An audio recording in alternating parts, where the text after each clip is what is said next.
everybody. Welcome to SpeakIn Podcast. I'm Sherwin, Chief of Office at SpeakIn, Asia's largest digital learning platform for professional learning via one-on-one coaching and group learning sessions. It is my honor and privilege to be joined by Tanya Rolfe, and Tanya is the co-founder at Sophia.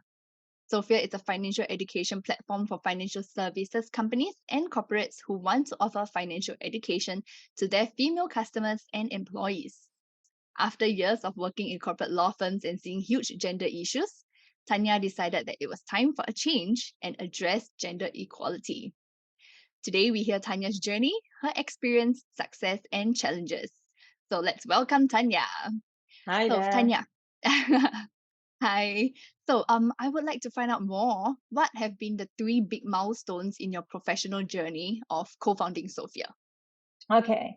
I think that before I launched Sophia, when I was working in law firms, that it was there that I realized about some of the challenges that women face. So until I was probably about 30 years old, I don't think that I really acknowledged in a true sense that this was an issue. And so I remember coming away from working in corporate law firms with the birth of my second child and saying, well, I'm not going back to that. But what I'm taking away from that is that there's a huge issue in the world when it comes to gender.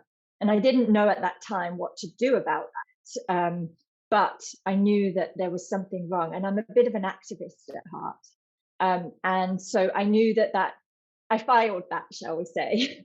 And then when I moved to Singapore and started to invest into I started to invest into entrepreneurs generally, just without a specific gender mandate.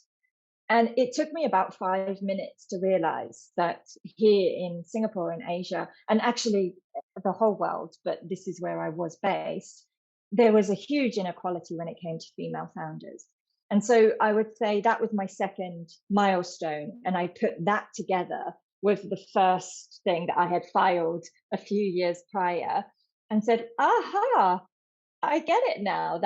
That's why this is happening. And I understand that. And I drew from that, from the workplace knowledge of being in a corporate of what it's like to be a woman, and then combined that with, and also women-led businesses aren't getting any money.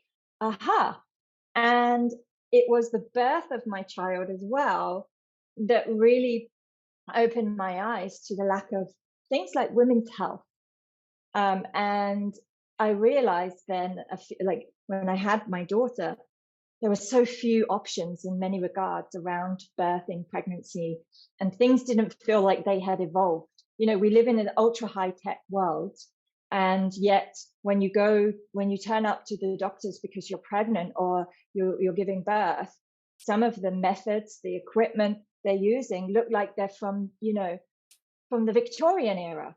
And that's probably because they are. We haven't moved on because, hey, we're just women and we don't need to invest into women's health. So I said, haha, and I put all this together. And that sort of led me towards investing into female entrepreneurs. And then there I realized my final milestone, my final kind of light bulb moment was that there were no women investors. So there I was championing for women founders, but where were all the women investors championing for them? And I said, haha, we've got a gap here because we can't constantly be beating the drum to get men investing in women. It has to be a collaborative effort. And women have got, $93 trillion of wealth collectively, globally. So it's not like we don't have any money. So it's just, I think we didn't have the know-how, or we don't have the know-how. So that was my final light bulb moment of gender inequality. Then there was women founders not getting any funding. And then there was, but there are no women supporting these women. That's why we need Sophia, to get women engaged in money and mobilizing their capital. That's wonderful, Tanya. Thank you so much. I'm sure we'll all be able to learn more from you and Sophia. So if we were to go back in time, What would you tell your 30-year-old self to strive towards success in your personal and professional life? Um, okay, so professional life, it would be invest early, early, early. So get in, just small amounts. Just get going really early on, and learn as you go. You don't have to know everything. And I think we women tend to be quite the perfectionists, Yes. and want to know everything there is about everything before we make a decision. And I think to let some of that go, a bit like the men do, um, and just take a step on the investment ladder. That would be my first thing I would tell myself. And then it would be something around not putting all of your eggs in one basket. And what I mean by that is, years ago, we used to think that you go to school and you get a job at the law firm or equivalent, and that's your income, and you save all your money away, you squirrel it away into the bank account, and you're going to be set for life. And that just isn't our reality anymore. Our reality is that, a lot of us have side hustles if we're working in corporate. A lot of us work for SMEs, for startups like you and I do, Sherwin. Yeah. We have, and we need multiple income streams. But what does that mean? You can say that term to a lot of people and they're like, what? What does that mean? I've got my salary, I save, what else do I need to do? I think I'm going to be good. But reality is, no, we need multiple income streams. So I wish I had got onto that sort of wagon early on. And invested. And then in terms of my personal life, I don't know. I feel like I feel like I dreamed to have two children, a boy and a girl, and I had a boy and a girl. I perhaps wish I played more team sports, and I hadn't had such a back injury, and I could have continued with my I see. netball career. I was definitely going to Netball? netball. Yeah, exactly. I love netball. Wish I could play more netball, but my back just doesn't like it. I totally understand that. I'm also a netball player and I injured my lower back as well. Oh, really? What position? Yeah. I play mainly the goal attack and goal shooter. Same. Same? Yeah, Nice. yeah, yeah. We are playing weekly, hopefully now. Trying to get back to Oh, sports. Yeah. awesome. I'll come along and watch. Sure. I will share more details with you too. Great. Yes. Okay. So thank you so much for that. And what are 3 lessons that you would give to women who are starting their careers? I think I'll be able to learn a lot from this question. That's a great question. I think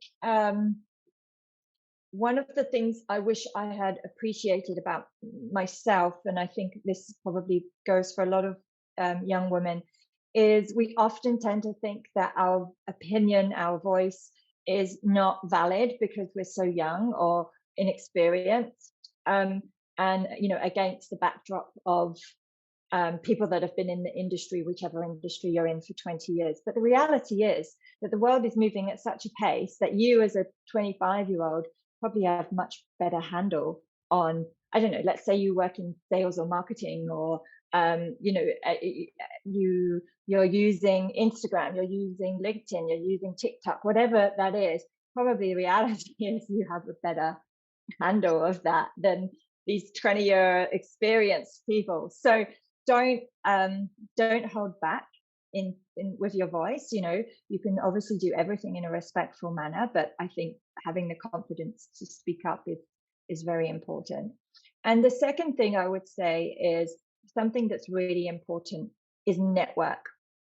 So I remember when one of my companies closed down a few years back, and it was a really, really tough time for me personally and professionally. It kind of bled between the two. And it was at the start of COVID. And I remember, it consumed me actually. And I remember the single thing, the biggest thing that pulled me out is that I had spent years remembering people, connecting with people, remembering their birthdays, being thoughtful, making connections, introductions, just checking in with people.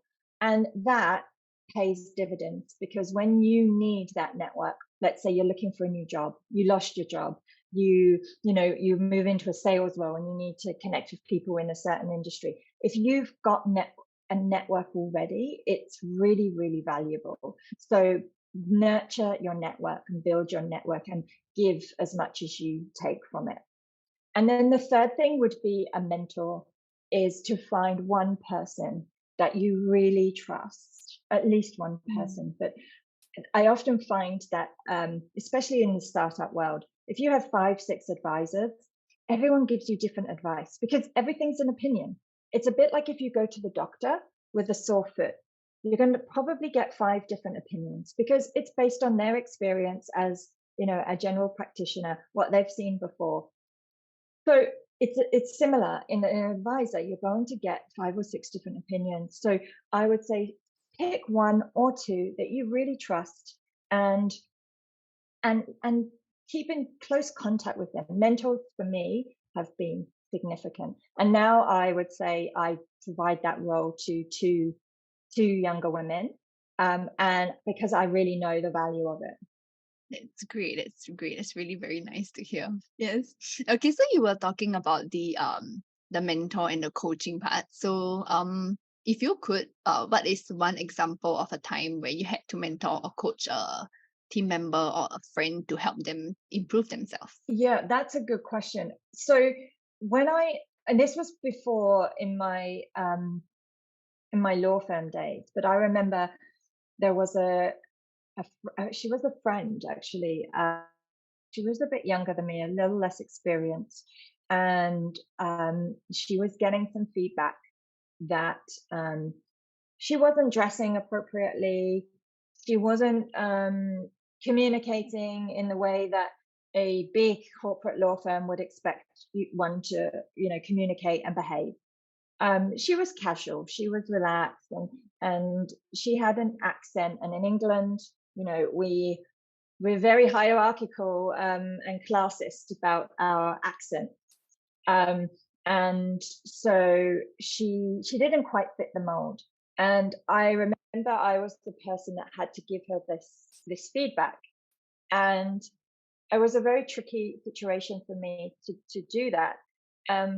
But I remember thinking, we're not all supposed to fit every mold, because that's the beauty of being human, is we're all so different and we all suit different things. Many people I know would just literally, roll over and die inside a startup, and vice versa.